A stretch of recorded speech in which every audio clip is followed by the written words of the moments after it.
Bom dia a todos. Eu vou falar um pouco sobre o contexto do nosso trabalho. A preocupação com as questões ambientais tem requerido uma atenção especial por parte dos agentes públicos municipais, pois a responsabilidade pelas políticas de meio ambiente era centralizada nas esferas federais e estaduais. E a partir da resolução CONAMA número 237 de 1997, a gestão dos impactos ambientais locais se tornou competência dos municípios, e que devem equacionar o desenvolvimento econômico com a proposição de políticas públicas que minimizem o impacto ambiental por meio de um monitoramento sistemático e contínuo. O problema ambiental ele está diretamente relacionado com as políticas públicas de controle dos recursos ambientais, pois elas afetam os direitos de propriedades comuns, tais como água, ar, solo e serviços ecossistêmicos.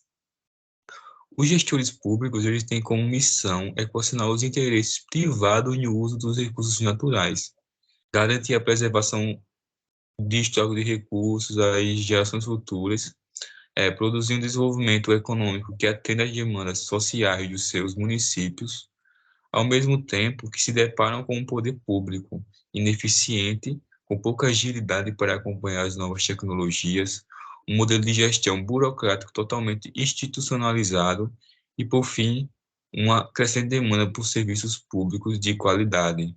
Agora eu passo a palavra para Laís. O objetivo desse estudo. Com a resolução CONAMA número 237 de 1997, a gestão dos impactos ambientais ela se tornou competência dos municípios. Ou seja, uma coisa que antes era de competência dos estados e era de competência estadual e federal, agora é de responsabilidade municipal. E com isso, os municípios têm a missão de implementar e coordenar ações que promovam um pensamento ambiental coerente.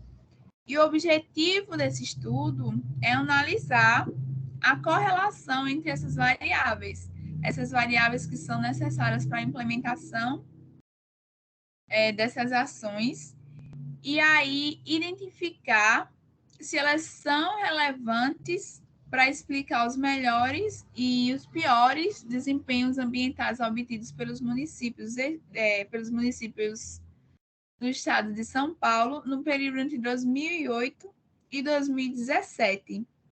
Algumas dessas variáveis são o esforço fiscal, que ele se refere à captação de tributos pelo próprio município, a dependência fiscal, que é mensurada pelas transferências recebidas da União e do Estado, e as políticas adotadas, que são as leis, os regulamentos, as diretrizes, que são voltadas às questões ambientais e sociais.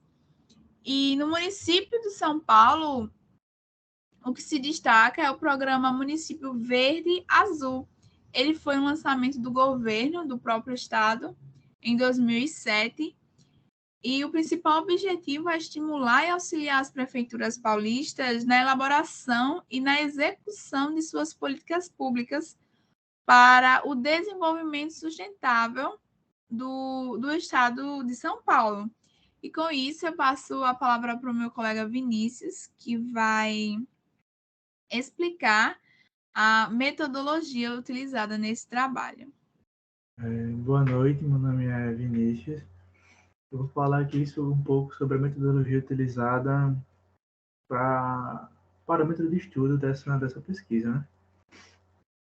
Os dados foram coletados para essa amostra de estudo, composta por um universo de 645 municípios do estado de São Paulo, que foram coletados no período de 2008 e 2017.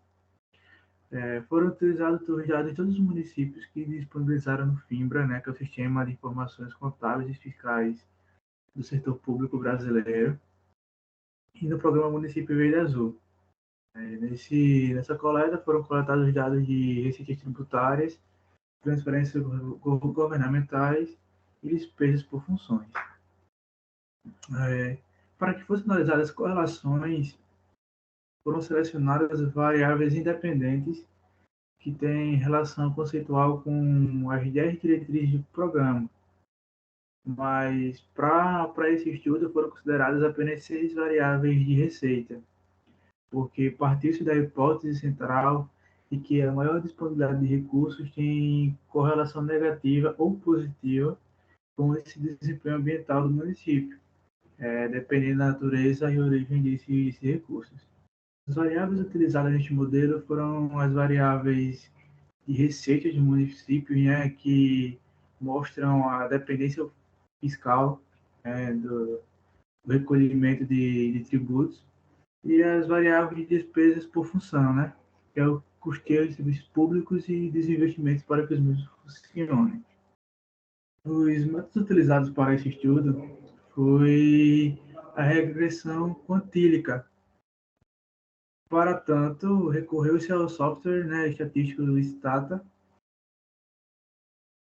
A regressão quantílica, assim como as demais técnicas de regressão, é utilizada para verificar o relacionamento entre variáveis, de modo que possa evidenciar se uma variável influencia e de que modo influencia uma outra. No entanto, a análise de regressão convencional considera um método de minimização de mínimos quadros para a estimação de seus parâmetros, enquanto a regressão quantílica utiliza a minimização de erros absolutos ponderados. Esse método ele minimiza efeitos de Outliers, além de, quando os dados não têm distribuição normal, apresenta melhor resultado ao estimar a posição central da distribuição, para assim identificar se há significativa relação entre as variáveis dependentes e dependentes. Utilizou-se como variável dependente o IAA, que tem por objetivo mensurar a efetividade da política ambiental adotada pelos municípios. Bom, meu nome é Rafael, eu vou estar falando sobre os resultados. Os resultados estatísticos, eles permitem concluir que as despesas por funções demonstrado no modelo proposto tem maior poder explicativo comparando com o modelo baseado em receitas, que é o esforço e a dependência fiscal, a avaliação do desempenho ambiental dos municípios paulistas. Os resultados obtidos, eles indicam que o esforço fiscal para a arrecadação de tributos próprios, ele indica maior atenção às atividades econômicas locais e a atenção às externalidades produzidas. A dependência de recursos arrecadados por meio da contribuição na melhoria é um sinal de uma infraestrutura insuficiente para atender as demandas ambientais e sanitárias, que estão mais correlacionadas com os piores índices ambientais. A dependência fiscal de recursos federais, ela também acarreta uma menor atenção às demandas ambientais e fiscais. E o recebimento dessa compensação financeira pela exploração de recursos ambientais é um sinal negativo em relação a esses índices. A atividade econômica e a densidade demográfica, ela tem um impacto negativo sobre esses índices. Os municípios com melhores índices ambientais, eles dão maior atenção à ordem social e a questões sanitárias e a fiscalização dessas suas atividades.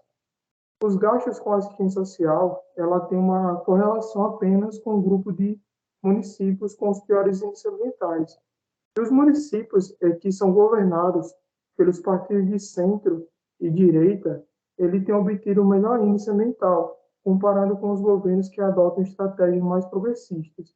E esse foco nas demandas relacionadas com o combate direto às desigualdades sociais, ele vai demonstrar realmente que esses governos que têm estratégias mais progressistas, eles vão ter esses melhores índices. Eles apresentam esses índices ambientais porque eles investem em gestão e saneamento básico, cultura, segurança pública, previdência social, desporto e lazer. Entretanto, identificou-se a relação negativa dos índices ambientais com gastos com turismo, transporte, educação e densidade demográfica. Por fim, esses resultados obtidos são robustos, né, para afirmar que as políticas públicas dada uma correlação com os índices de avaliação ambiental do município no período de 2008 a 2017. Bom, por fim, a gente vai estar finalizando aqui a nossa apresentação. Aí estão as referências. Muito obrigado.